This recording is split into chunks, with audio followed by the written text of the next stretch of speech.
പക്ഷെ ഇപ്പോൾ രേണു എവിടെ എത്തി? രേണു ഇപ്പോൾ ബിഗ് ബോസ് കഴിഞ്ഞ് നല്ല കാര്യം. പക്ഷേ ബിഗ് ബോസിലെ രേണുവിൻ്റെ ഒരു ഗെയിം സ്ട്രാറ്റജി നിമിഷയ്ക്ക് ഇഷ്ടപ്പെട്ടില്ല. കാരണം നമ്മളിപ്പം അവളോട് സംസാരിക്കുന്ന രീതി ഉണ്ടല്ലോ, അതേ ക്യാരക്ടർ അല്ല എന്ന്, പുള്ളിക്കാരി ജെനുവിൻ ക്യാരക്ടർ അല്ല പുള്ളിക്കാരി അവിടെ പോയപ്പോൾ കാണിച്ചത്. ഒരു പാവായി മാറി.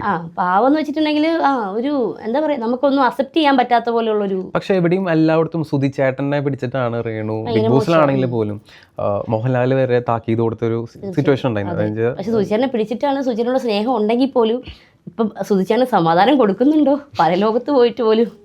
അതിനോട് അങ്ങനെ പറയാനുള്ള റീസൺ അല്ല, നമുക്കങ്ങനെ അഭിനയിക്കുകയാണെന്ന് തോന്നലാണ്. പിന്നെ പുള്ളിക്കാരി ഒരു ജെന്യൂൻ ആയിട്ടുള്ള ക്യാരക്ടർ അങ്ങനെയല്ല. ഞാൻ പേഴ്സണലി കണ്ടേക്കുന്നത് കൊണ്ട് പകുതി മുക്കാൽ അഭിനയമാണ്. പിന്നെ എനിക്ക് ഇതിനെപ്പറ്റി കൂടുതൽ സംസാരിക്കാൻ താല്പര്യമില്ല. കാരണം എവിടെ ചെന്നാലും രേണുവിൻ്റെ കാര്യം എന്താ നിങ്ങൾ ചോദിച്ചുകൊണ്ടിരിക്കുക. എന്താ വെച്ചാൽ നിമിഷം രേണു കൂട്ടുകാരാണ്. അത് കൂട്ടുകാരെന്ന് വെച്ചാൽ അത്രയും ഒരു സൈബർ ബുള്ളിങ് ഏറ്റൊരു വ്യക്തി എനിക്കറിയാൻ നന്നായിരുന്നു. ഞാനിത് നേരിട്ടൊരാളാണല്ലോ.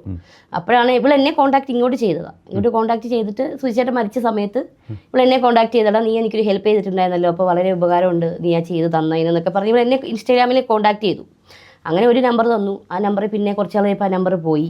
പിന്നെ അതിന് ശേഷം വേറെ നമ്പർ തന്നു. അങ്ങനെ വിളിച്ച് സംസാരിച്ചു. അപ്പോഴാണ് ഈ പ്രോഗ്രാം അങ്ങോട്ടേക്ക് ചെല്ലാനൊക്കെ പറഞ്ഞു 2-ാം തീയതി. അവിടെ ഞാൻ ചെന്നു.